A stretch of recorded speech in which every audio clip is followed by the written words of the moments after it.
Evacuees at the Kea'au shelter are being bused to the Pahoa Community Center, where there are shower facilities. Now, lawmakers also looked at the Hale Aloha Opuna. That's a federal housing facility that they hope could be used temporarily so the evacuees could just take a hot shower.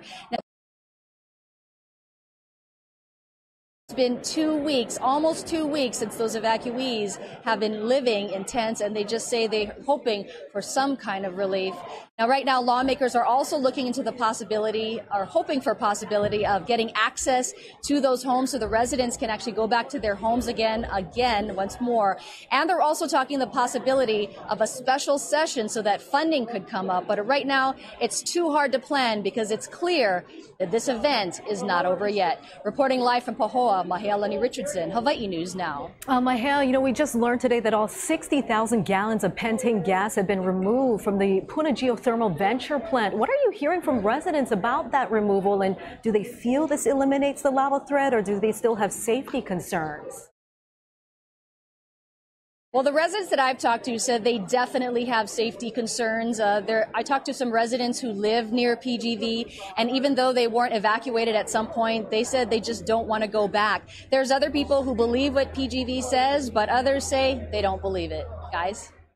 All right, thank you so much, Mahea. Well, an increase in volcanic activity plus a slowdown in our winds could mean bad news for those with respiratory issues. Meteorologist Jennifer Robbins has more now on the VOG. Jen.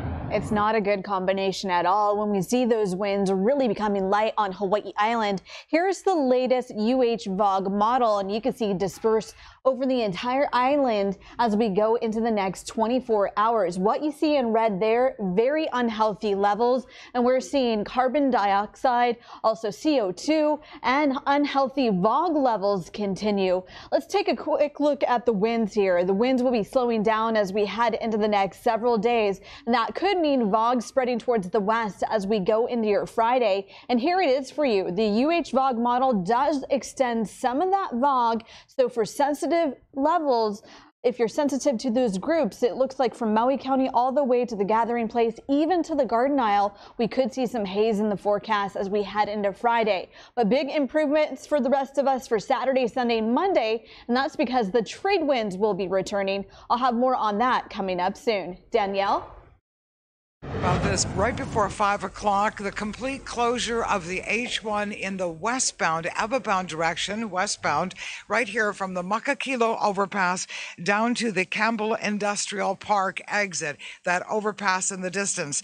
This has been necessitated, this complete closure of the H1 westbound starting at 8 o'clock tonight, possibly some intermittent closures prior to do some emergency bracing. They noticed the observed shifting in a girder on the Kapolei interchange, and as a result, they've got to shut it down tonight at 8 o'clock and start working on it. We'll have complete updates as the evening progresses. From the City and County Gopona Lulu's Traffic Management Center, I'm Danielle Tucker. Back to Sean and Steph. All right, thank you so much for that update, Danielle. Turning to news now from around the nation, President Trump taking heat for praising Kim Jong-un after North Korea released 3 Americans. This as he announces when he will meet with the country's leader in a highly anticipated summit. Blaine Alexander has more details. In the wee morning hours, a warm welcome home from President Trump, the president and first lady escorting 3 Americans just released from North Korea. This is a special night for these 3. Amid the Star-Spangled Celebration, the president notably showering praise on the North Korean dictator who held the men captive. We want to thank Kim Jong-un, who really was excellent to these 3 incredible people. That not going over well with the president's critics.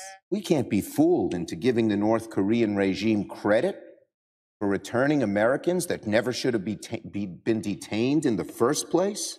Today, Vice President Pence defending similar comments from the president made in recent days. In this moment, the regime in North Korea has been dealing, as far as we can see, in good faith. Setting the table for the historic summit now officially on the calendar, June 12th in Singapore. The president tweeting he hopes to make it a very special moment for world peace. I'm very excited about the possibilities here. But today in the Middle East, growing tension, Iran and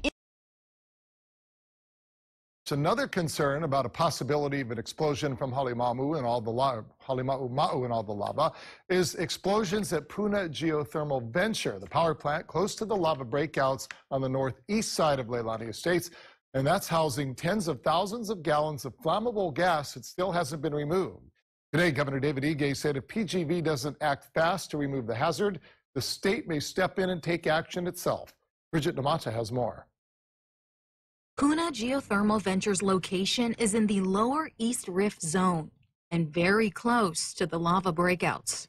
I traveled out to Leilani Estate Subdivision, was able to tour around some of the existing fissures, and certainly that brought me to the conclusion that we needed to take decisive action. Ige said he spoke with PGV and asked them to quickly move all hazardous materials, like its highly flammable pentane gas. You know, I think it's a couple of different things that we are concerned with. Clearly, the pentane is one, and we are evaluated. There has been discussions or estimates that should all of the pentane on site explode, that the blast radius might be as much as a mile. The facility is safe for now. The governor says it's shut down as part of an emergency procedure. We reached out to Puna Geothermal. We did not hear back. But a county spokesperson tells us it's been in contact with the company and it's working to get the hazardous material out of the area and into Shipment Industrial Park in Kea'au. To that, PGV briefed us this morning and said that they were moving of the 60,000 gallons of 67 plus gallons of pentane. They were moving it to Shipment today. 15,000 gallons was moving over to Shipment. And then in the next couple of days, the remaining 50 some odd thousand gallons are being moved to Shipment and it'll be totally removed. Bridget Namata, KHON 2 News.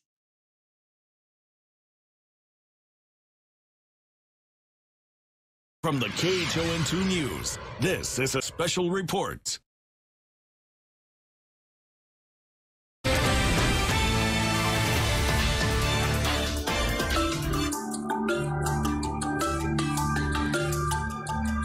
Good afternoon. I'm Marissa Yamane. Another media briefing from Hawaii County Civil Defense is about to get underway about the lava emergency. Now, while we wait for that, we do want to bullet point the latest information. Now, keep in mind things are very fluid and changing hour by hour, but here's the very latest that we know so far. Still 15 fissures in and around Leilani Estates as well as Lani Puna Gardens. The lava eruption out of those fissures has once again taken a break, but a lot of that volcanic gas is still coming out of those fissures, as you can see here from this aerial video from the National Guard. The lava has covered more than 116 acres so far. The amount of structures destroyed still stands at 36. Now, in addition to Leilani Estates and Lani Puna Gardens, yesterday officials also evacuated homes on Ala Ili Road. Those are to the southwest of Leilani Estates. That's right across of Highway 130. And that's because of fears of a possible new fissure could cut off that road, the only road in and out of that community. Meanwhile, over at Halima'u Crater, the lookout from Jagger Museum, very busy today since Hawaii Volcano's National Park will be closed starting tomorrow until further notice. The lava lake, it's dropping. That level is dropping. Officials expect it to drop below the water table in the coming days. When that happens, there could be these steam explosions hurling debris and small rocks. So as a precaution, officials are closing most of the park, majority of the park, including that overlook you see right there. That's to keep everyone safe. Howard Dashevsky's been at the park all day. We will hear from him in just a bit. Also want to mention Puna Geothermal Venture. We heard the governor say that it's urgent that they remove all the pentane gas off-site, and they did that as of 3:15 this morning. We do want to go to Manolo Morales right now. He's standing outside of the Emergency Operations Center where the media briefing is about to get underway. Manolo. Yeah, Marissa, thank you very much. Yeah, that's right. In fact, the 3 o'clock briefing is about to get underway.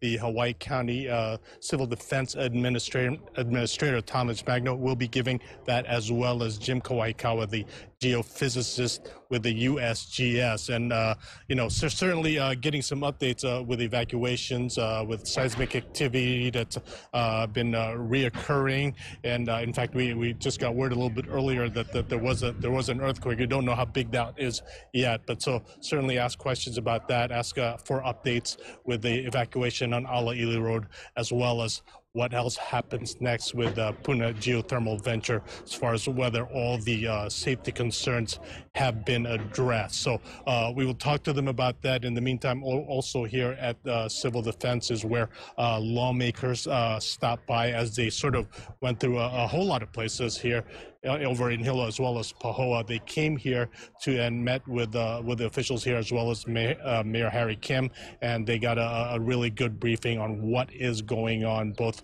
what's happening in the communities and as well as the scientific explanations of what's going on. They also visited some of the sites where lava had sort of destroyed some of the communities and the roads there. They went to the evacuation shelters, and from that is they sort of got together and then now considering possibly a special session, considering it, and I'm not saying they would for sure, but if that is something where they could do to help some of the people here in some way, if they could figure out exactly what they want to do, how they can help. If they can narrow those things down, then they said, then they will be able to call in a special session in order to actually, so they could just vote rather than just kind of have it a lingering thing, because a special session, of course, is usually just a week. So it's a matter of figuring out those options. They did visit a public housing, Hale Aloha o Puna, which is a public housing that has some vacancies in there, and then they talked about the possibilities of what they can do with that. Here is, if the administrator is here, as well as Jim Kawaikawa, we can go ahead and go ahead with the 3 o'clock briefing. Good afternoon. Good afternoon. Hi, Manolo. How are you? Well, what can you tell us so far? What is the latest? Well, today we're battling high levels of SO2. We haven't had any new fissures open up, but you know, that's still the case. I guess on the west end, and then Jim Kawaikawa from Hawaiian Volcanoes Observatory will give you guys an update as far as that stuff. But Highway 130 continues to crack, and west of that, there's some a little bit warm fissures, I guess, up in the woods, up in that area. So looking at that, high degassing off of the vents down in the subdivisions, and so like I said, we've been battling that, getting a little bit elevated SO2 in the Pahoa community. So, you know, people are aware of that and wondering what's going on, and trying to get information out to them as far as the different levels and how they need to react. So we've been dealing with that today. Was there an earthquake in the past hour or two? You know, that's what I was inside, so I didn't feel anything. But I guess there was a small earthquake. Small as in, what are we talking about? I'm not even sure what the scale was, but it could have been an aftershock from that big one. Yeah. Is there an update as far as there was the evacuation expansion on Ala-Ili Road? What's going on with that crack on the road there? Is there anything more? Is it getting worse or anything like that? Well, it seems like the cracks are spreading. I took the legislators out there today just to show them how wide an area of cracks it is, and basically why the road's not passable anymore. And you can see that linear pattern that's kind of this eruption's taken. It just spreads further up the East Rift along that linear line. How wide is that crack? Well, there's numerous cracks, but it's like within an area of probably like 100 yards, I'm guessing. So you get multiple cracks of different sizes, some of which would make it, not quite impassable, but if you don't know where they are, you probably wreck your car if you ran in over it. You mentioned SO2 issues today. How widespread are those issues outside of the Leilani Estates area? Obviously, the winds are changing from where they the last few days? Right. So the past few days we had trades. So, the community in that downwind of it was getting the impact. So Opihikau, that area, Kalapana, and now it's kind of switched around like a southwest, a little bit lighter winds. So Pahoa area is getting the effects of the SO2. What's the forecast on the winds at this point? What's the National Weather Service telling you? I know at least through tomorrow we're going to be in these conditions. Are you still letting folks into Leilani to retrieve their possessions? Yes. As far as the Puna geothermal venture, the pentane has been moved, my understanding, from early this morning. And is there still a question as far as with those wells, whether what could happen about releasing some toxic gases if lava seemed to disrupt what's in those wells? Right. So pentane's clear, so that's been moved out, and we got concerned, and we're looking into the wells themselves now. But still don't know how to address it at this point, or we've got some plans. So we're checking to see what it's going to take, basically. What are the concerns for the wells? It's always been the case that the unabated release of H2S, hydrogen sulfide. Is there any way, do you have the expertise to cap those wells or contain that hydrogen sulfide if they are ruptured in any way? We have help from some people in California with the industry to take a look at the well caps to see what we need to do. So you brought in experts from California? Are they here? We're discussing with them right now, yeah. You folks who work on oil wells or geo wells? Or? Both. Both. Yes. They're recommending anything at this point? No, we haven't gotten to that point of the discussion. There's been some chatter on Facebook about why don't they secure the wells? I mean, and I think people are thinking, some sort of concrete plug or something like that that would make them less likely to rupture. Is that an option? That's not an option that we're looking at. Because? I'm not sure. We're looking at basically just filling the wells with water. So pumping water into the wells would be a solution? Yes. Okay. It would stop the gases from... That's what we're looking at. How much of a health concern would that be if there was a big release of H2S from the well? Well, it depends on what the levels are. I think as far as their dangerous levels, pretty similar to SO2, to sulfur dioxide. So, we'd have to monitor that. It dissipates as well farther away from the where it's vented. So just like SO2, H2S poses a problem. People outside the evacuated areas be impacted by that? Depending on where the prevailing winds are. Who ultimately decides how to secure those wells? What's the right thing to do at this point? Is that the governor or the mayor, or who does that? It's the county, the state, and working with PGV, with a geothermal venture. Under the proclamation that the governor signed yesterday? Is that Yes. sort of what's governing things right now? Okay, so you've got a group that's considering what to do. At the moment, the option is putting water into the well. Yes. But not pouring concrete or securing them in some more permanent way. Right. How soon could that happen? The equipment, although we'd have to bring equipment in from the mainland, so we're trying to work that out. Do you have that much time, or? I know it's hard to say, but it's a little bit scary thinking that you have to wait. Yeah, I don't know how much time we got, so we're acting on it. And that solution, the idea of putting water into the wells to secure them, is that what's coming from California? Is that a recommendation from experts in the field, or is that? That's coming from discussion. I'm not sure what.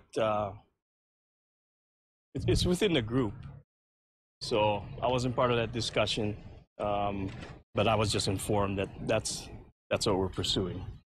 Okay, and the idea is that would be able to contain an uncontrolled blowout. It would prevent it from happening. Yes. Any other details about that? How do you get the water into the wells? I mean, they're highly pressurized, right? Well, I guess there's a piece of equipment that comes self-contained. It's energized, and has a water tank on it, and it'll just pump it down. Force it in. Yeah. How big are these wells? Oh, they're deep, but you know, the shafts basically taper down. Was described to me as like a telescope. So, you know, they get smaller as they go down. How far down? Jim, you know? The wells are in the range of 6,000 to 8,000 feet deep. Oh, 6,000 to 8,000 feet. Yeah. Okay. And the diameter, I believe, is about 9 inches at the bottom. That's a lot of water. But I'm not an expert. Okay. How much water would be needed? A lot. And you would need a special type of equipment to actually put the water down. So they said this piece of equipment that's in California could be flown down here. And is there some trigger that would cause you to pursue this option? I mean, if it gets to a certain distance from the plant, or based on the route of the lava? Not necessarily. I think we're just taking actions at this point. How many wells would you need? Or is it 9? I think they've got the injection wells and the production wells. So as far as those, I'm not sure if there's any difference in the way they got to treat them. Okay.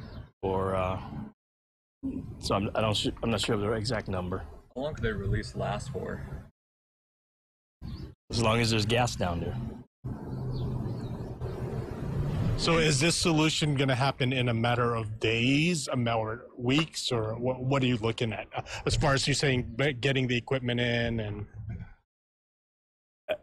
What's your question again? As far as how long it'll take to get the equipment in and get this done. Well, we're working on it now. You know, once that's put together, it should be down here fairly soon. Is the equipment on its way? It hasn't lifted off yet. Yeah. So we're talking days, not weeks. Should be, yeah. Just days. I have a geology question for Dr. Jim. It's been a pretty big swarm of earthquakes east of Leilani towards the Pohiki side, and it looks like there's some inflation on that side. I'm assuming that's additional magma incursion into that area? Yes. Around midday yesterday, the intrusion started to move eastward again, northeastward. We believe the tip is in the vicinity of Donny Farms Road. The earthquakes, the swarm of earthquakes that you saw were roughly at the leading edge of the intrusion. We suspect that it's still moving, but of course it's very slow. Yeah. I would assume that increases the risk of an eruption potentially in that area? I would assume so too, but it's very difficult to say since, you know, this thing is miles long, and why it chose Leilani Estates to erupt, not real clear. Talmadge, are people already supposed to be out of the Noni Farms Road area? Have they been evacuated already? Are they unknown over? No, we haven't addressed the Noni Farms Road. Okay, has the county been in contact with them so that they're aware of what Jim just described? No. Okay. They're going to happen? Yes, the whole area. You know, that whole region is invited to our meetings. So, you know, that's part of our message, has been and will be tonight, that not just Leilani Estates and Lanipuna, but everybody needs to be prepared for, you know, evacuation or changes in the situation. Everybody, but yes, just certainly areas that you're certainly raising more concern with. Yes. Or you're asking. Ones? Yeah, which ones?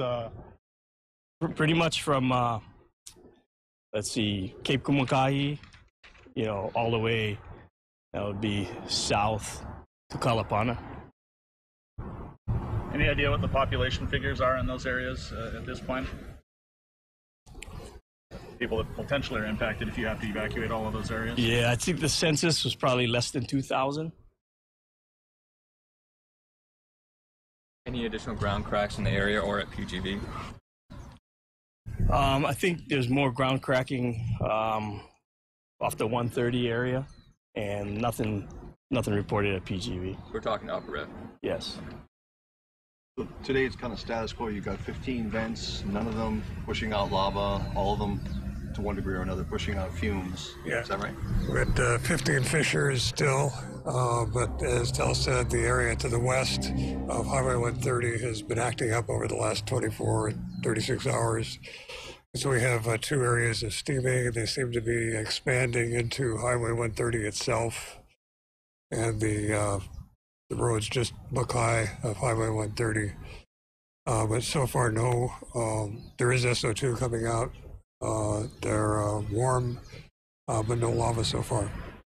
And for one of the earlier questions, there have been cracks reported on a PGV property, but none at Noni Farms Road yet.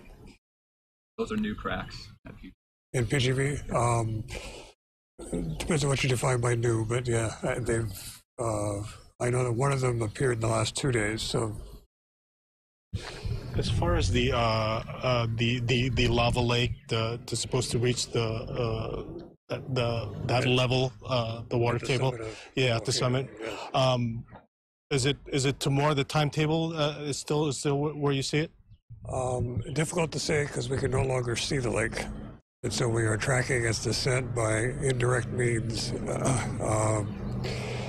The summit tilt has been a good proxy while we could see the lake, the summit ground tilt. And since the summit itself is deflating, we're of course tracking the tilt along with it. We're also tracking gravity variations, but that's been a little bit hampered by the fact that the diameter of the hole is smaller at depth, and so gravity responds to mass changes.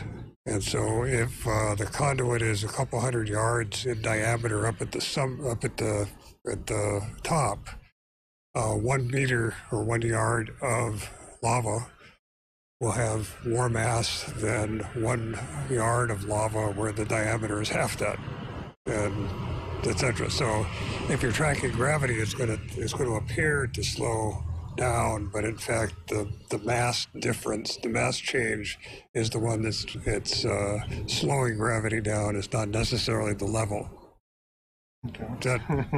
So is the time stable? Is the timeline still for tomorrow? Well, we're not. Or are you seeing anything different from what you saw before? No. Okay. Is it a steady drop? I mean, is it a steady sort of, as far as you can tell, a steady? As far as we can tell, yeah. But it's become more difficult because we can't see the lake. Any idea how close it is to the water table? If we can't tell the rate exactly, we don't really know, but I can tell you that it's probably closer. How deep is the water table? Just what's the depth? It's about 500 yards below the floor of Kilauea Crater, more or less.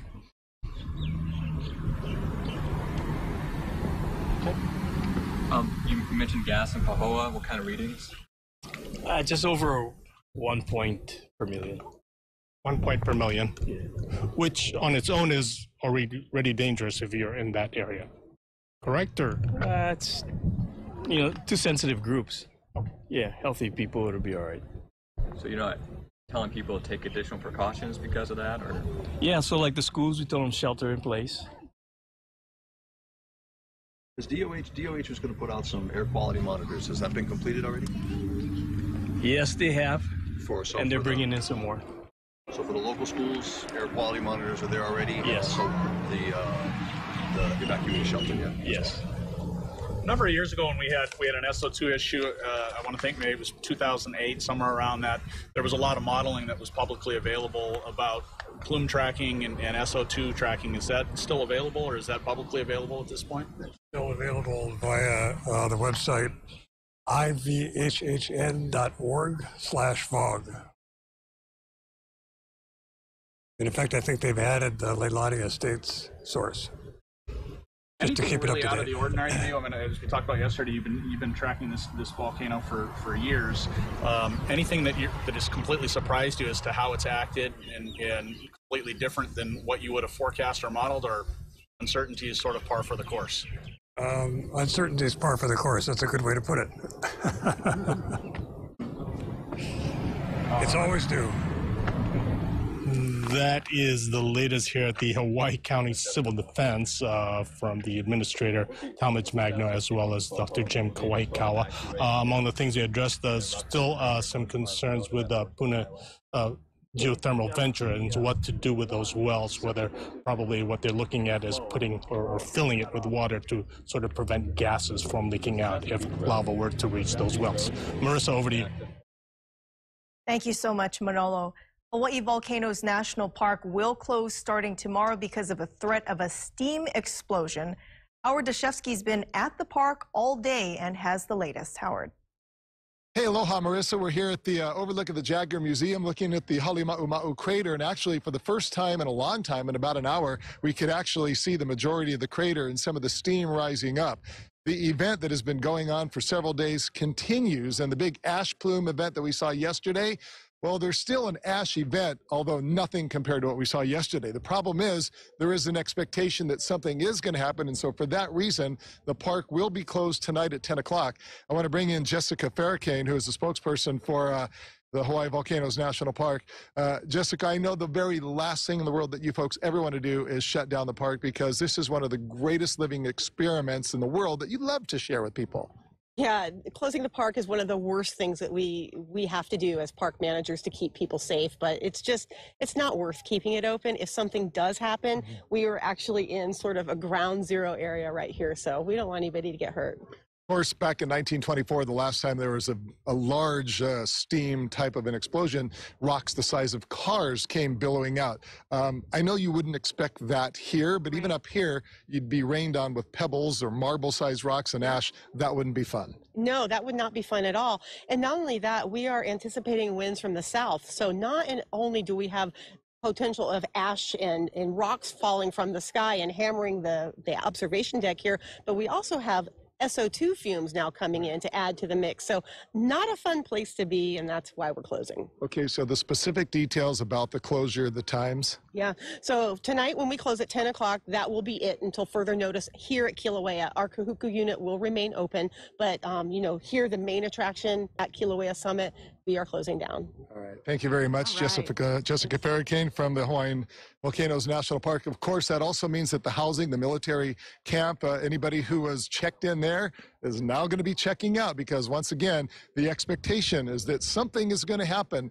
May not happen tomorrow or the next day, but for now, the park is going to be closed for further notice as nature continues to do her thing right in front of our eyes. That's what's happening here. Marissa, we send it back to you in Honolulu.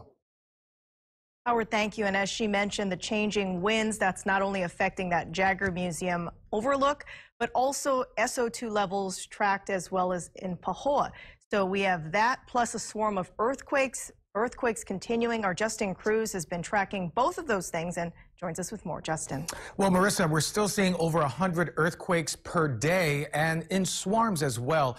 Fortunately, the earthquakes have not been as big as that 6.9 last week, but they're still active and firing up. In fact, today we had one of the larger ones. It was actually a magnitude 4.2 at a depth of 3 miles. So this is the biggest one since the weekend that we've seen, and it was offshore. Obviously, it's not big enough to trigger a tsunami, but we still see larger or smaller earthquakes in areas such as the Kilauea caldera. You can see this swarm here, and then that earlier swarm that I showed you, this is by Leilani Estates, and that's still happening. In fact, it's been happening for the past several days. So those swarms continue to happen.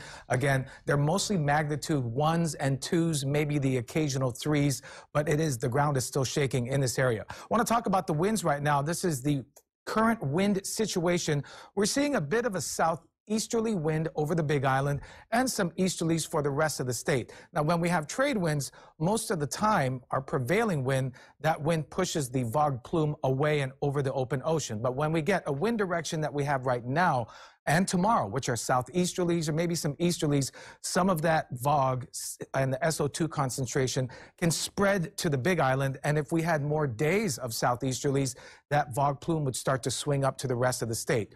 Fortunately, trades are back starting Saturday, and that will push the VOG plume away from the islands. As far as the fissures, this is the latest map. We're still at up to 15 fissures, and they're saying that most of the steam events are happening in cracks in the ground just by Highway 130 and Ala Ili Road. This is that new evacuation area from yesterday. Leilani Estates to the northeast of that, and to the northeast of Leilani Estates, Puna Geothermal and Lani Puna Garden. So no new fissures, but definitely some activity in the form of steam and SO2 kind of seeping up from the ground. Marissa, back to you. Justin, thank you. And before we go, we do want to remind you about that 5:30 meeting that starts at Pahoa High School cafeteria. It's the same place it's been held over the past week. Eruption's been going on now for a week, and this is ever changing. And we do want to thank you for, it's a very important event, and we do want to thank you for entrusting us here at KHON2 with passing on the very latest information to you. We will have more tonight on our evening newscast starting at 5. And also you can go to our website, khon2.com, for the latest information, sign up for our push alerts, and also go to our KHON2 Facebook page for the very latest. I'll see you back here in about an hour and a half.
Hey everybody, this is Sean with Forge Blade Works here. Just wanted to give you a quick update and an idea for anyone that's here in the Pu'u district or anywhere near an active volcano.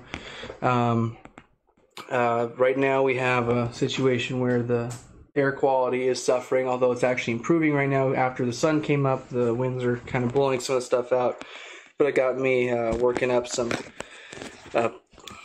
ideas for how to deal with potential SO2 or sulfur dioxide gas filtering. We have a we've actually traveled around. We took some pictures and stuff in the neighborhood and found out that there was smoke and basically a plume coming up behind the community center and all that stuff. The filters in your car through air conditioning, as long as you press the recirculation button, which is the button that basically looks like this. There's a picture of a car. And it's basically got an arrow. It goes like this. If you turn that on, it basically filters the air that's inside the car back through the system, and it definitely improves the air quality because it's going through that little cotton filter multiple times. Now, what also has helped are these guys here, although because they're just dry filters as well, you still get some of that, I can smell it right now, the kind of sulfury, matchlit, kind of stinky smell.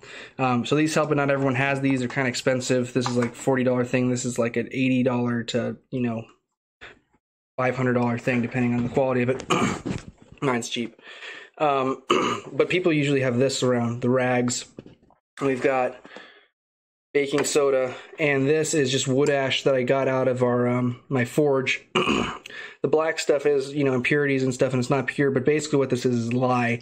Now, sulfur dioxide in an industrial setting, it's regulated by OSHA, and only 100 parts per million can be lethal to a person, because what happens is, as those particles come in to your lungs, they make contact with the water, and they turn into sulfuric acid, which of course gets dispersed. It's not a whole lot, but it doesn't take a lot to really hurt you in the long run.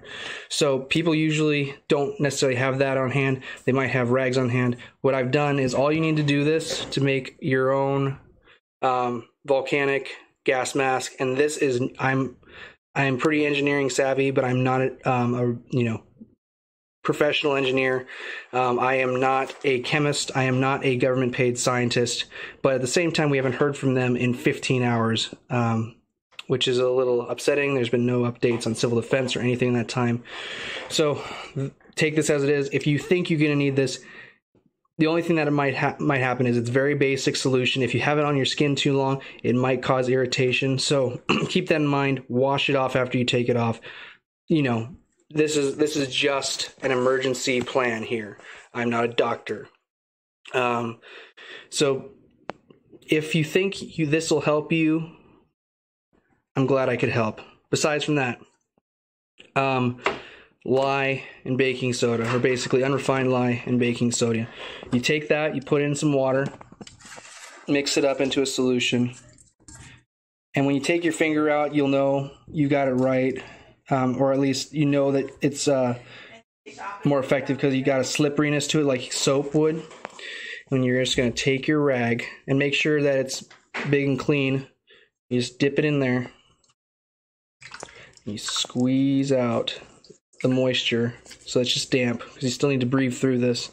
And you just use this, as dirty as it is, to cover your face.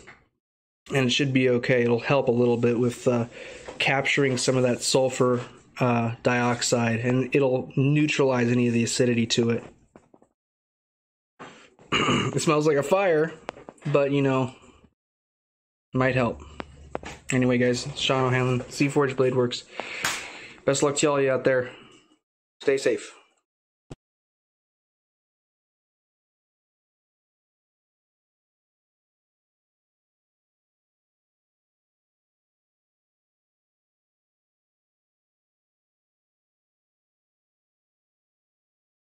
Sports to fans.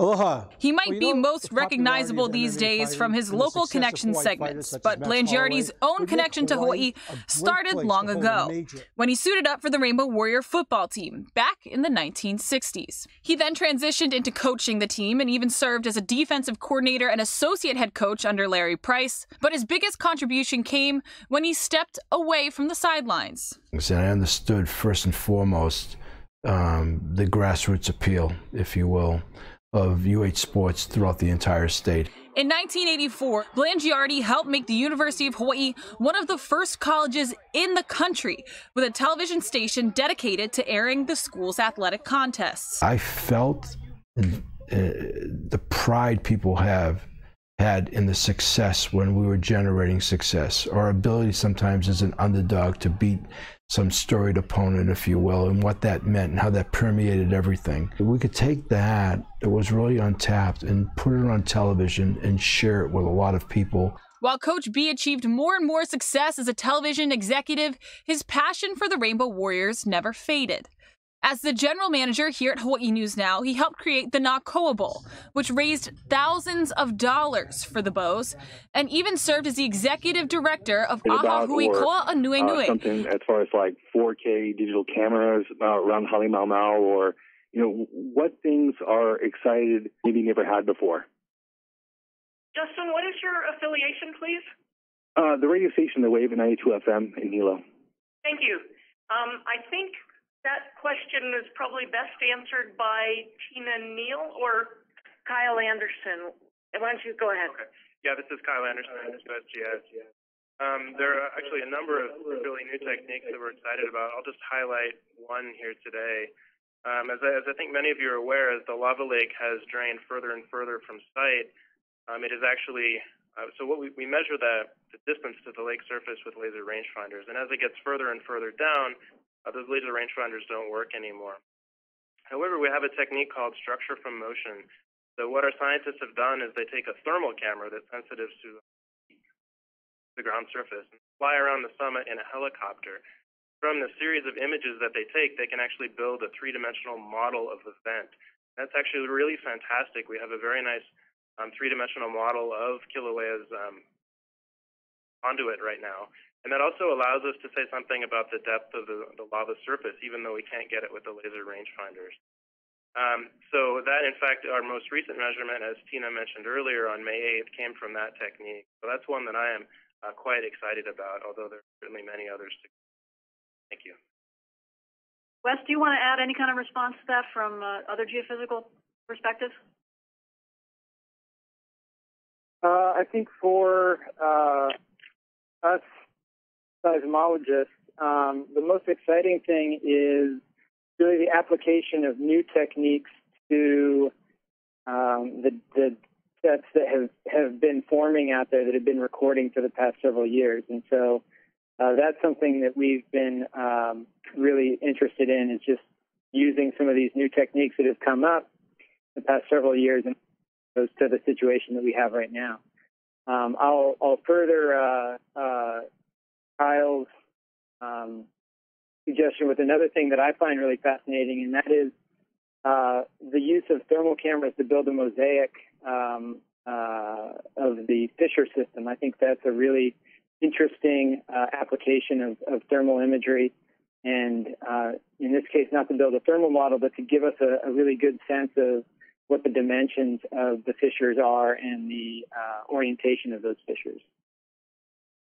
Thanks, Wes. And I would like to just jump in and say that another unbelievably interesting and fascinating monitoring technique that's bearing great fruit right now is the use of INSAR, and that is space-based radar data. A number of our cooperators and collaborators from NASA and other agencies are sharing INSAR, interferometric synthetic aperture radar results that show remarkable clarity in the deformation that occurred volcano-wide during this event that really began on April 30th with the collapse of Pu'u. And you can find some of those images, those INSAR images, on our website.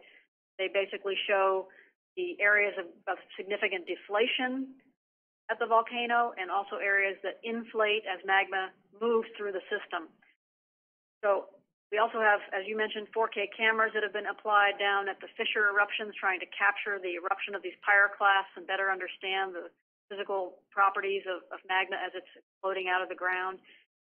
In total, there are an extraordinary number of techniques that we and others are applying to this eruption, primarily to monitor and track the activity and provide interpretive guidance to the emergency response authorities to help keep people safe. That's our number one mission. But in the background, we're also collecting an enormous amount of data that will vastly improve our understanding of how this volcano works, how the structure is put together, and how big events really play out in eruptive history and associated hazards of Kilauea volcano. Yes, that's all. I'm sorry, Janet Babb. This is Janet Babb at the USGS Hawaiian Volcano Observatory. I just wanted to mention that the thermal map that Wes mentioned and the 3D model that Kyle mentioned are posted on our website. So if you go to our multimedia page or our map page for Kilauea, you will see these things I've just spoken about.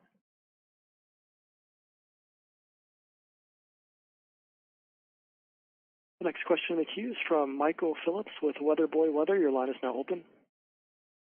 Yeah, building onto the technology question, yesterday you quantified the number of USGS resources in the area at about 28 people.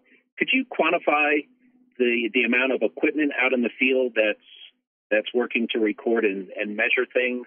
And can you describe some of that technology out there? Are there remote sensors? Are these things that the geologists are carrying? And then has there been any issue of vandalism or theft of any devices in the field? Neil, I'll begin to address that, and Wes and Kyle and Janet can jump in. We currently have more than 200 different sensors deployed around the Big Island, and this includes a whole variety of sensor types, from seismometers to GPS to tilt meters, web cameras, gas sensors, and all of these things are working in concert to provide a synoptic view of activity across the island, all the volcanoes, and particularly, of course, here at the summit of Kilauea and the active eruption drift zone. I am unaware of any concerns about vandalism or tampering with any of our equipment at this time. We are trying to deploy additional equipment in the area of concern, especially in the lower east drift zone, to help us track and quantify ongoing activity and changes. And in fact, the migration of the intrusion that Wes spoke about earlier has been exceptionally well captured because we were able to rapidly deploy new seismometers and GPS in the region. Great testimony to our technical crew that was able to get out there quickly. We are dealing with ongoing impacts of ashfall here in the summit region, which is hampering some of our monitoring equipment. We have lost some of our telemetry down to the crater rim because likely of the combination of ashfall and the shaking from yesterday morning's earthquake. Our upward-looking gas array that's tracking the Kilauea summit plume has been compromised because of ashfall on top of the spectrometer windows. So we are dealing with some impacts to our monitoring network, but we have a very talented and deep bench that will address these things as best we can.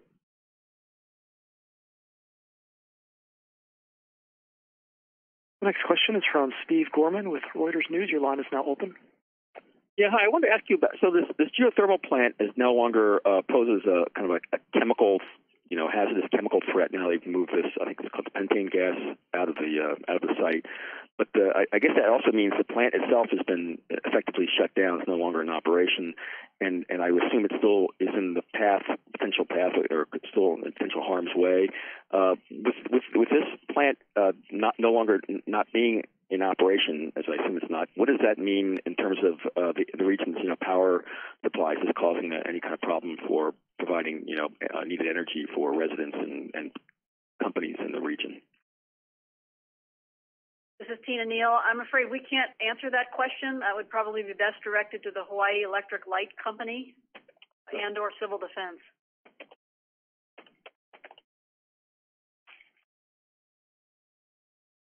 The next question is from Tom Callis with Hawaii Tribune Herald. Your line is now open.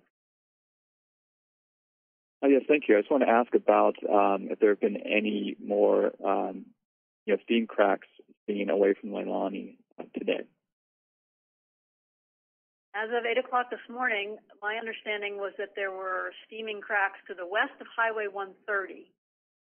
Been noted earlier in the past 24 hours, but no additional steaming cracks to the east beyond the PGV area, as I understand it.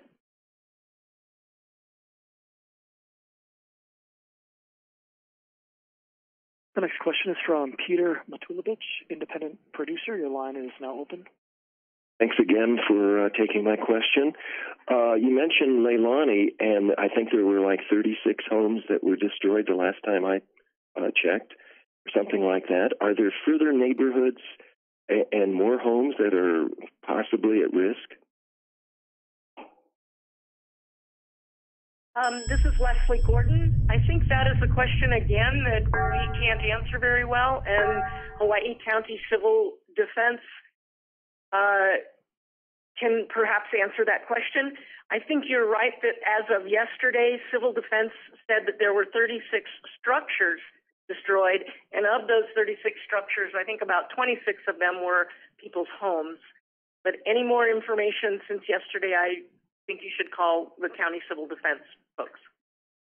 Yes, Tina Neal again. Their most recent alert this morning, I think, had the same number of homes destroyed that Leslie mentioned. I would like to add, however, that the message we're trying to convey is that there is the potential for additional outbreaks along other parts of the lower east rift zone, further downrift or generally to the east or uprift to the west of the area that has already been impacted. And there are other communities potentially at risk should outbreaks occur and larger volumes of lava move away from the vents. So it's not just Leilani Estates that in the long term we are collectively concerned about. There are other communities, other residential neighborhoods that could, depending on the evolution of activity, be in harm's way. What it's worth. Sorry. Go ahead with questions. The next question is from Thomas Ratanaga with 90.3 FM. Your line is now open. My question was answered. Thank you. Next is from Tom Callis with Hawaii Tribune Herald. Your line is now open. Just going back to the possibility of a larger eruption at the summit from water intrusion, what can people in Volcano expect, or other parts of the island, such as Pu'u, Hilo, or Puna? Currently, the best guide to what we might anticipate should groundwater become involved in steam-driven blasts from the Halima'uma'u area is that in the very near vent area, within a half a mile or maybe a little more, we could see large blocks, dense blocks, we call them ballistics, fell during these explosions. These could be potentially life-threatening, and therefore, as Jessica has emphasized, currently a closed area and will remain a closed area. Beyond that, for another mile or two, the ground may be showered with larger fragments, pebble, pea-size kinds of tephra, we call it, that, again, is not life-threatening. And then beyond that radius, depending on the height of the ash column that is associated with these events and wind directions at the time, there could be ash fall. And ash is technically defined as particles smaller than about 2 millimeters across.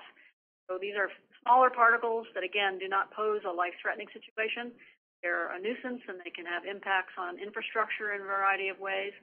But we expect an individual explosion to not produce more than a couple of millimeters of ashfall on the nearby communities. I will share that in 1924, when this activity happened, ash fell as far as the Pu'u district to the southwest and north of Hilo. So there are possibly quite wide ashfall impacts on the Big Island.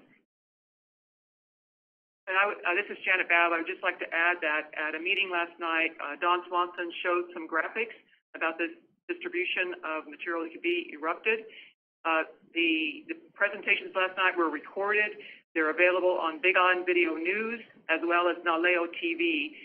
So if you want to see those slides, I would refer you to those sources. Tom, hi, this is Jessica Farrakhan. You asked earlier, too, if there was any ash that was noticeable in Pahala, Ka'u yesterday, and I received a text just now from a work colleague who lives in Pahala. They did have a fine dusting, noticeable ash layer on their newly washed cars this morning, so I just wanted to give you that information as well.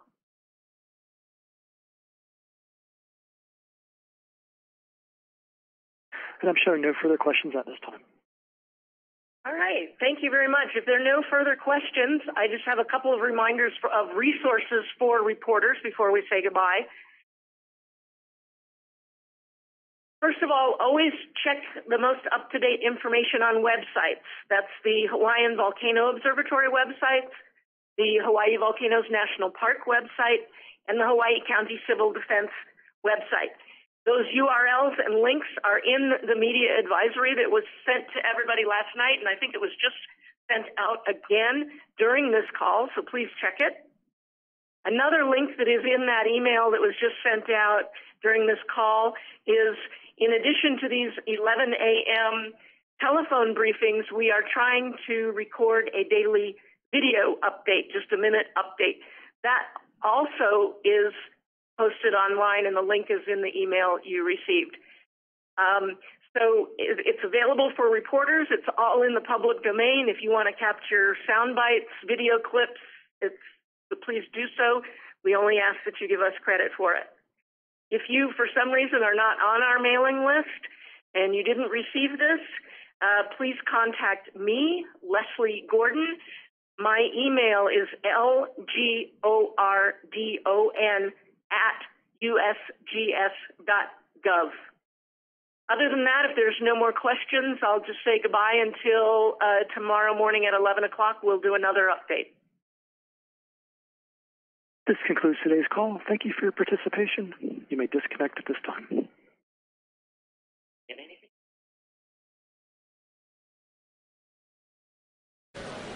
Aloha and welcome. Thank you for joining us. I am Micah Alameda for Naleo TV, reporting live from Pahoa High School cafeteria, where emergency officials will present another community update to what seems to be a frustrated but very hopeful community. According to USGS Hawaiian Volcano Observatory, eruptive activity along Kilauea's lower east rift zone in Leilani Estates seems to have paused briefly. There are no reports of active lava or spatter emission from any of the 15 individual fissure vents that have been identified in the region. However, earthquake activity and ground deformation continue, so they would expect additional outbreaks of lava in the general area. Additionally, high levels of sulfur dioxide gas are still being emitted from the fissure systems, posing a very high hazard to people downwind. HVO has field crews in the area around the clock, tracking activity and looking for evidence of new outbreaks, and they are communicating that to civil defense very rapidly and to other authorities who are responsible for public safety. At Kilauea Summit, HVO continues to see deformation in the ground, showing continued deflation consistent with the dropping of the lava lake level with the overlook vent inside Halema'uma'u crater. As they've been saying, the lowering of the lava column and the unstable crater walls containing that lava column will produce rock falls that at times are prompting ash emissions into the sky. For example, we saw that yesterday at roughly about 8:30 a.m. and we saw it again this morning for a brief while at roughly 8:45 a.m. They expect more of those, and they could become more vigorous within Halema'uma'u crater. USGS HVO is continuing to monitor the situation along with civil defense and the national park. As you know, National Park Service will close the Volcanoes National Park tomorrow on Friday, with exceptions to the Kahuku area. That will remain open from Friday to Sunday. Once again, the National Park Service will close the Hawaii Volcanoes National Park tomorrow, Friday, in in what seems to be a proactive approach to just kind of wait and be prepared for anything that may happen within Halema'uma'u crater. Once again, if you're joining us right now, we are reporting live from Pu'u High School cafeteria, where emergency officials will present another community update regarding the active activity with Kilauea Volcano and its lower east rift zone in Leilani Estates. As I reported earlier, there are currently 15 fissure vents in that region. All are remaining to be quiet for now. As we've seen in the past couple of weeks, every time emergency officials would say the vents go quiet, they kind of spike up again. So I don't want to speak too ahead of myself, but reporting what the news says, right now the 15 fissure vents have paused briefly. If you are a victim of this Leilani Estates eruption, or if you are one of the evacuees, you can find support and information right here in Pu'u Town at the Sacred Hearts Church from 9 a.m. to 3 p.m. Once again, you can find assistance and information regarding what you can do as a resident of Leilani going forward down at the Sacred Hearts Church here in Pu'u at 9 a.m. to 3 p.m. Speaking with residents, they are optimistic about going home soon. A lot of them, surprisingly, they found a sense of peace. They found some closure with their property and what's happening. A lot of them say, you know, when we moved here to Leilani, we knew of the risk. Yeah, we knew that our home was built on the lower east rift zone. So many of them here, they're just really concerned about what do we do going forward. Yeah, where do we go? What's available for us? They, as I mentioned, they did come, a few of them did come to closure with what's happening, but as far as moving forward, they are still concerned. I would say a handful of residents feel reassured at the helm of Mayor Harry Kim. He has kept good on his gesture of allowing residents back into the evacuation zone Monday through Friday, permitting conditions 7 a.m. to 6 p.m. Once again, Leilani Estates residents who live in the evacuation zone, who was forced to leave their homes, are allowed back in, conditions permitting, Monday through Friday, 7 a.m. to 6 p.m. Your Hawaii County Civil Defense is staying on top of this evolving situation. They, in partnership with us, we will try to get you the most latest developments as they are coming out. Tonight, you can expect to hear from Tina Neal. She's a scientist in charge here on Hawaii Island for USGS Hawaiian Volcano Observatory. We may also hear from Janet Babb. She's a geologist with USGS Hawaiian Volcano Observatory. Donald Swanson, he is a geophysicist with USGS Hawaiian Volcano Observatory. We will also hear from Talmadge Magno. He's the administrator for the Hawaii County Civil Defense Agency. We've heard from Mayor Kim in the past two meetings. I don't see why we wouldn't hear from him again. We also heard from Dr. Alvin Braunstein from the Hawaii State Department of Health, speaking specifically about the sulfur dioxide. There is very high levels of CO2 right now in the area. Another concern is the rain. It's been raining all day. It's actually raining right now. A lot of these residents are here weathering the storm, concerned. They want answers. They want to hear more. So they're here weathering whatever they have to come. But as I mentioned, a few residents concerned with the rain. Should we be outside while it's raining? Is it mandatory that we should wear long sleeve, maybe a jacket? Those are real concerns here in Puna, but also for the rest of the island. As I just mentioned, Halema'uma'u crater, there is activity there. The lava lake is dropping. They haven't and they do not have an indication on when the lava lake will drop below the water table. All they can say is stay prepared, stay informed, and just be ready. Have a plan. You can find credible information all over the internet. You want to specifically vet and verify everything that you read, what you find on Facebook, what you may find on other social media outlets, even what you report or what they report on news stations. Everyone's trying to break the first story. So it's important as a resident or just, you know, as a member of this island community to vet and verify everything that you hear. There has been high amounts of misinformation spread throughout the course of this situation, and that is something that we really need to hone in on in the future is the spread of misinformation, especially on social media. So please, you can go and find credible information with USGS, HVO. They have a website. Hawaii County Civil Defense has alerts that they send out via email and text messages. Naleo TV has a mobile app. That is our way to keep you informed, whether you have cable TV or not. Data shows that 70% of the world's population today has a mobile phone. It only makes sense to provide you the most relevant information at the most convenience to you. And that's via a mobile app, which is available on both Android and Apple devices. You can go ahead right now, take a look, search it, 3 words, Naleo TV. We provide to you the civil defense updates as it comes in to us. That is our job, keeping you informed. As I mentioned, we are reporting live from Pu'u High School community meeting, where emergency officials will present to you an update. Once again, providing you an update on the ongoing activity with Kilauea Volcano and its lower east rift zone. Here we go to Antipi'ika Avaloa with the opening pule. Aloha mai kako. You know, Keakua is good. Yeah.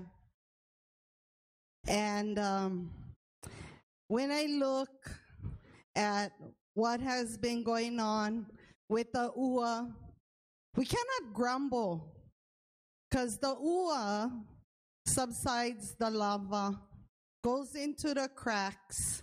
Yeah, then we see all this steam and smoke, and then we grumble again. Acid rain, then away smoke. Okay, so Bombay Keakua going to look at us and go, these damn humans, look at them. They grumble, they like the lava for stop. I send them rain. I send them the rain, get steam. Now they're complaining they cannot breathe. So I send them the wind. Then the wind comes, then they complain again. So what is it do we desire?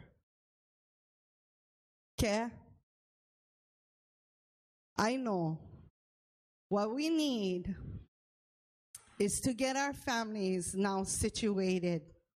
Now that they've had an opportunity to gather all their belongings, we need a place for them to stay. We need roof over their heads. We have such a great outpour of aloha donations from all over to feed the families, to provide clothing. Okay, so we got all that. Keakua provided.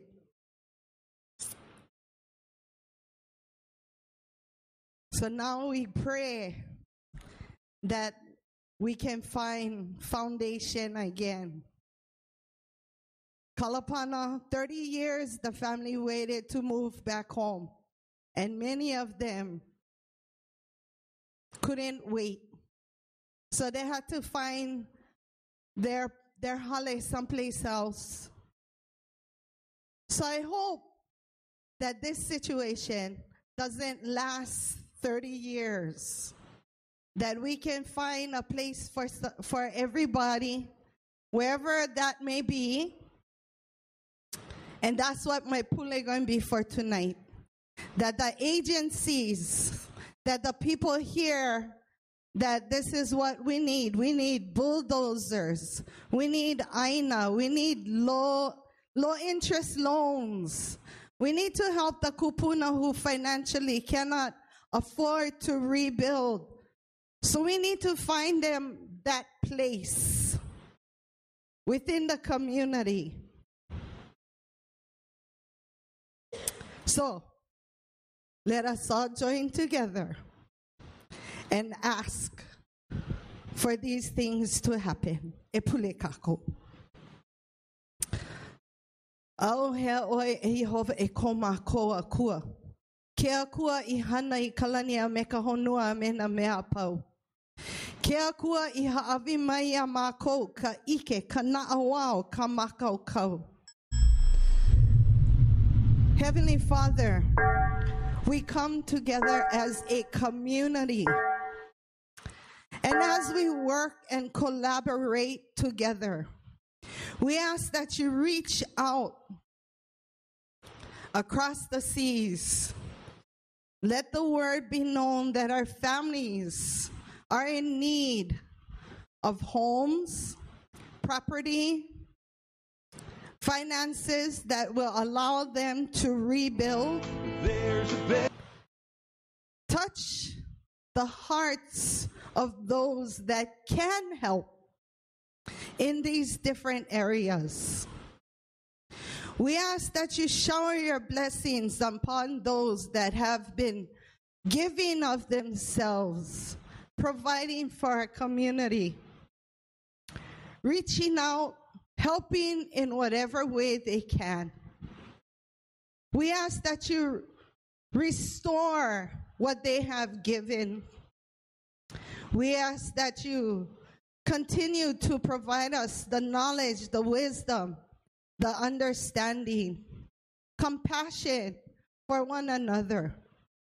We ask that you help us in the way we communicate with each other, that at all times, even in frustration, we communicate with aloha. We ask that you help us through this tough time and forgive us when we grumble. Namu namu. We cannot help. That's how we are. When we get hot sun, we complain too hot. When get plenty rain, we complain because it's flooding. So we just praise and thank you for the blessing of life, that we are still alive today, that we are able to still fellowship with one another, that we can still love our families. We thank you for just keeping us safe. And we just continue to ask you for patience, to continue to guide us in all we need to do, to be able to help each and every one that is in need. Protect us from all those things that may happen, the unforeseen. We just ask that you just shower us with your love and find compassion, that we can continue to do what we need to do to live on this earth. I ask this guidance and this prayer of mihi, this prayer of aloha, and this prayer of kokua for all of our ohana here in Lower Puna. O keia ka uleo nonoi ha'aha'a imuo, makaino kamakua ke keiki a me ka ohane hemolele, mai ke ao kumole ahiki ke ao pau ole. Amen. Mahalo.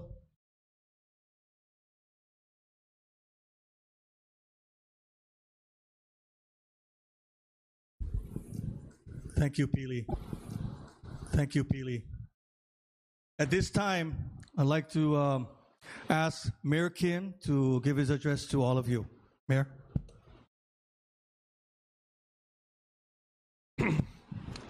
Excuse my rough voice. Put it up for me.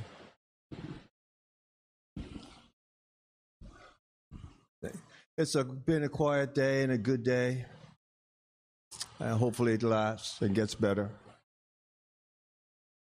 Yesterday, the governor signed additional proclamation in regards to one of the questions and concerns asked.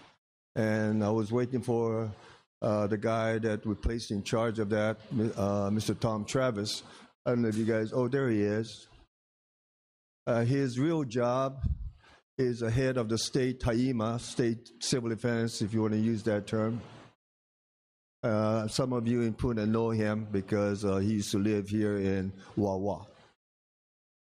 The governor's proclamation put the emergency management of PGV under the county jurisdiction. I assigned Tom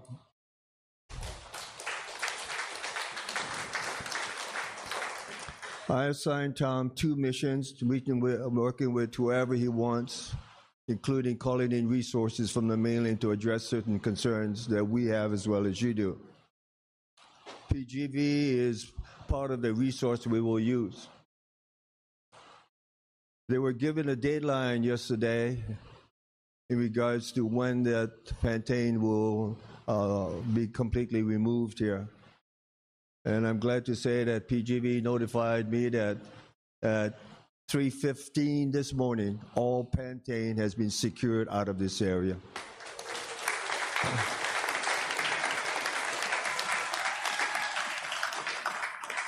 Tom Travis' second mission will be now to address the element of the wellheads and mitigation measures of that.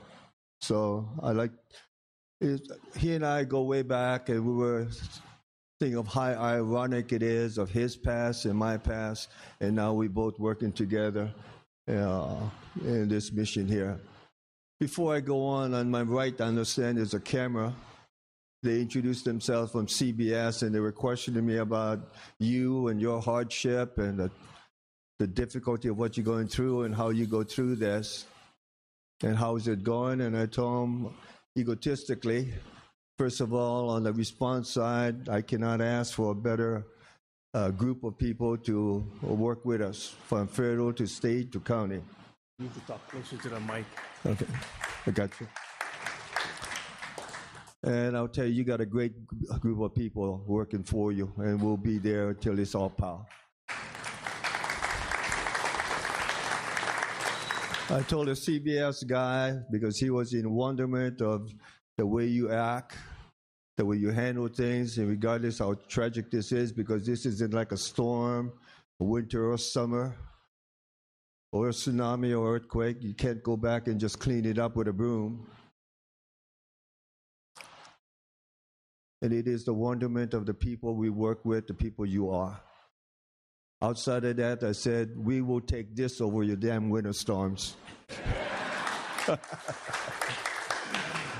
Tom Travis, you want to come and describe what you're doing, please? Guys, Tom Travis.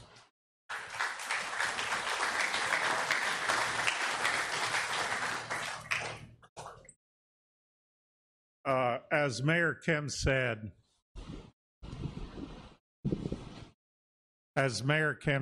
the pentane was removed, which was one urgent requirement that we had decided needed to be addressed.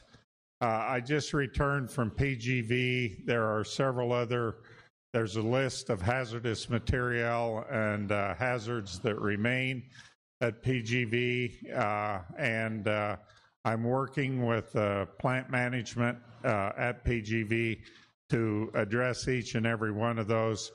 I'll present a plan to Mayor Kim tomorrow that prioritizes those and sets a timeline for his approval.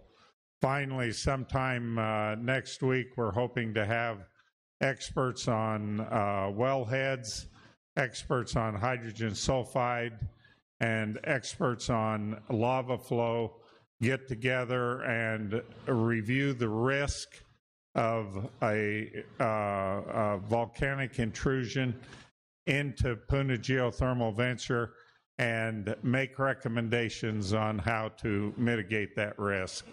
Then those things will be presented to Mayor Kim, and a decision will be made on the way ahead. Thank you.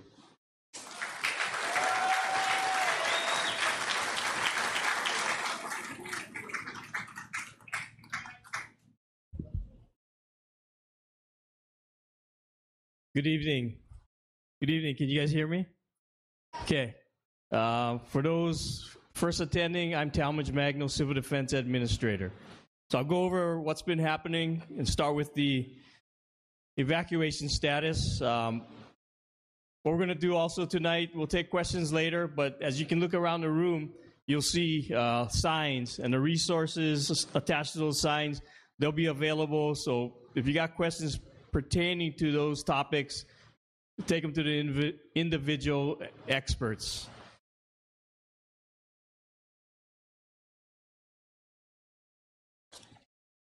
So as far as the evacuation status, we're still under a mandatory evacuation. The Ala'ili Road, right now there's no access. We have cracks in the road. Residents have been evacuated. Lanipuna, no access at this time because of the dangerous gases and fissures that are adjacent to that subdivision. Also, Pu'u Road is closed from Highway 132 to 137 with pretty serious cracks in the road there. Of course, Leilani, still under the mandatory evacuation, with the exception that we're allowing evacuation to continue from 7 a.m. to 6 p.m. We're trying to facilitate that with monitoring of the hazards that are in that area. But you need to be prepared for evacuation. We had a number of situations where gas levels went up or vents opened up that we had to get people out. So I've been through the area, and I know you folks have radio coverage as far as public broadcasting. I know you have cell coverage in there, and that's where all our messages go, in addition to the sirens that are posted in that area for the really serious evacuations. Let's see. PGV already has been discussed.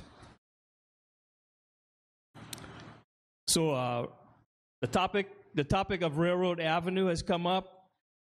Public Works has a little bit more time they need to make sure the signage is posted so that we can have safe travel. When that's done, railroad will be ready to open. It's ready now if we need it, but we're thinking about if it'll be open for regular commuters and regular travel. So we want to make sure the signs are posted, make sure that folks, I'm sure you guys know how to get around railroad, but if there's somebody traveling on it, they don't know how to access it, we got to put detour signs and so forth.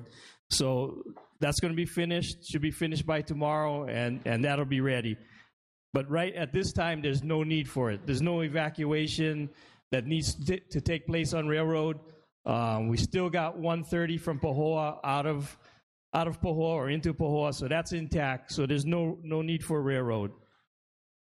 Also, to facilitate that road being able to open right away, Public Works staff are on standby. So if we call those crews, they'll pretty much get that thing open in a short period of time. So if you haven't, we did put up an information center, a disaster relief center. So that was located at the Sacred Hearts Church at their hall, open 9 to 3.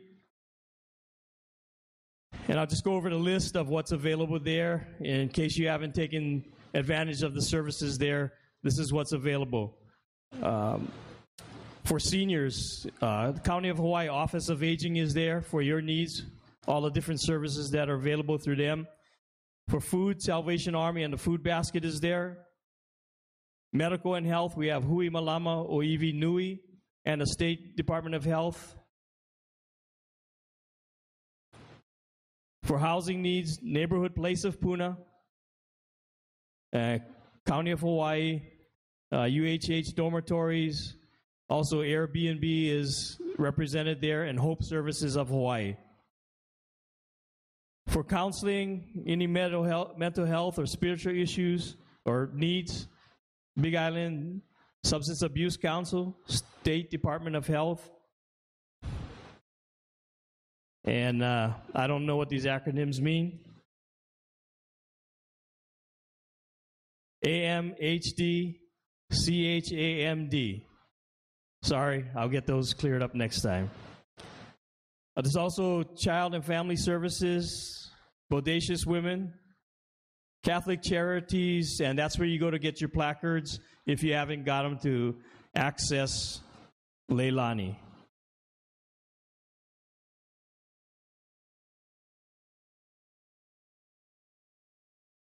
Okay, I'll talk more on placards as we go over the current situation. But for now, I want to bring on Steve Brantley from Hawaiian Volcanoes Observatory.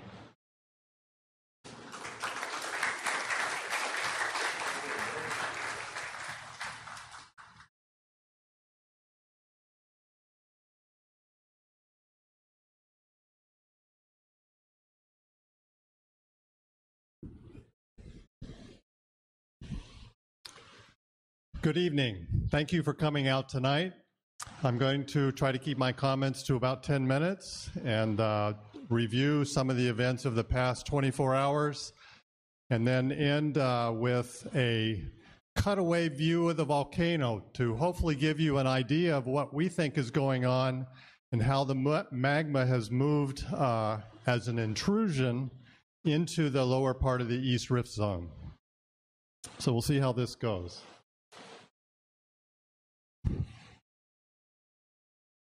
I think it helps if I turn it on. Thank you. So far during this episode, there have been 15 separate fissures. All of them have been relatively short-lived. Fissure 8 was the longest, and it generated the flow that was approaching about a little over half a mile long. In the past 24 hours, there haven't been any active fissures. No new fissures have formed along any part of the lower part of the East Rift Zone. There has, however, been quite a bit of ground cracking. We've received many reports from Hawaii County CD, some from residents, some from the fire department, and we try to go check out those ground cracks to see if they're still widening, see if steam's coming out, and try to then track those ground cracks over the next several hours or days as best we can. There have been many cracks that are still steaming, some new cracks that have formed with new steam coming out. And some of the steaming has occurred just in general ground without an associated crack. So it's telling us that heat is relatively shallow, which makes sense because the magma is moving into the lower East Rift Zone.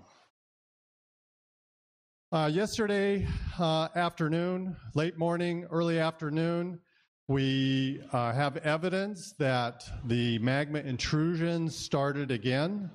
It renewed and continued overnight, and it looks like it may have slowed down by this afternoon. I'll show you the evidence for why we think that's the case.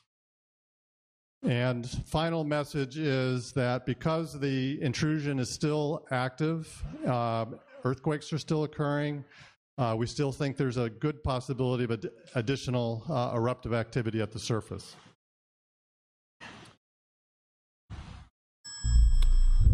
So this is an updated map that shows an area of extensive ground cracking and very heavy steaming that began yesterday afternoon at about 3 o'clock. And we flew over it several times, looked at it with a thermal video camera, and noticed that it was a little warm, which is what you'd expect because of the steam. But there was no evidence whatsoever of the high temperatures associated with lava at the surface.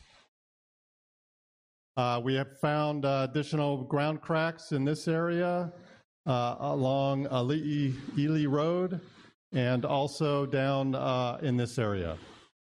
If we look at, back up, I'll just go forward. So this is an aerial view of that heavy steaming area just west of the Highway 130, just uprift of the main eruptive activity so far. Again, no evidence of lava at the surface at this particular location, even as of this afternoon.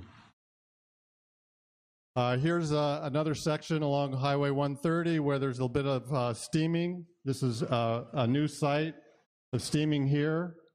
It's very prevalent in different places around the whole general area. This is a crack that is on Old Kalapana Road. I believe it's just south of the steam vents.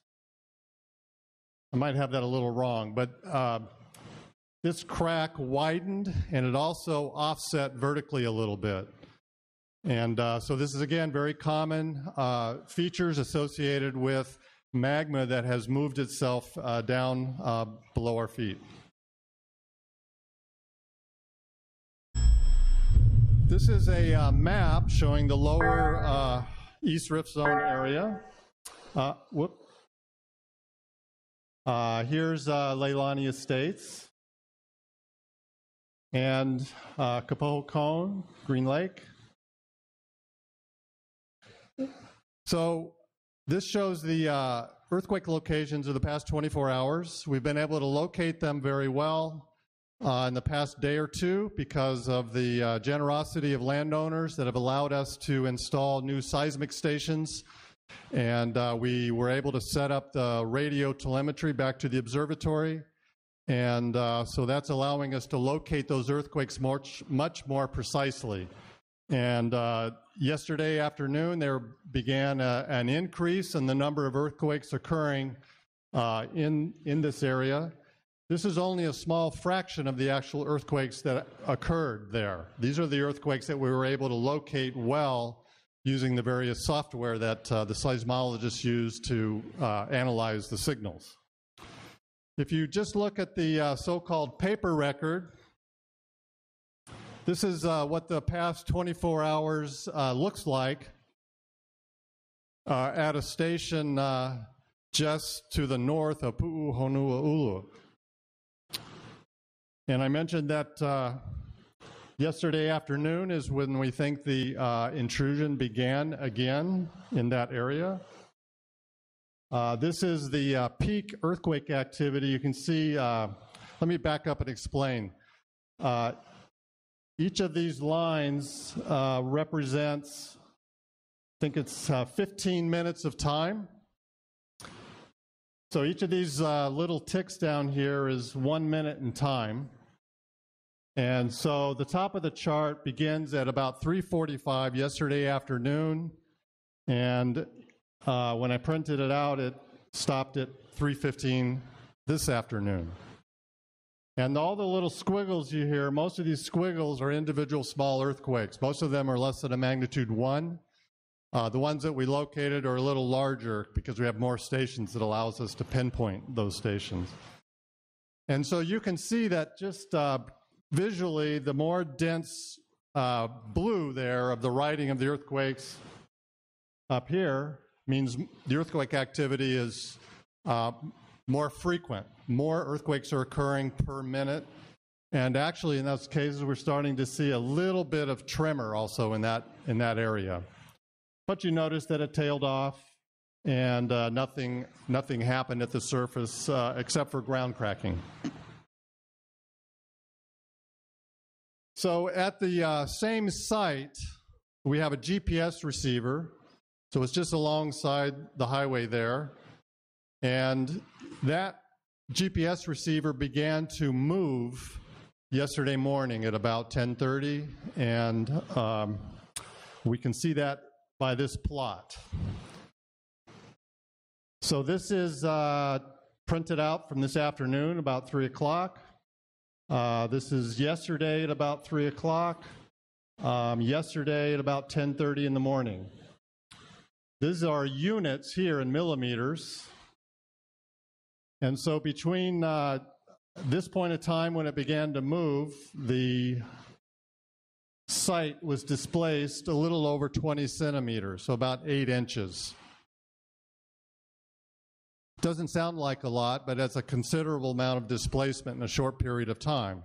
So something had to move that station. And like we've said before, when we observed this same station moving, the inference, the interpretation is that magma is continuing to accumulate and move into that part of the rift zone during this time period, and it basically shoved that station off to the northwest about 8 or 10 centimeters. So that's the principal evidence that we have for us to conclude that the magma is still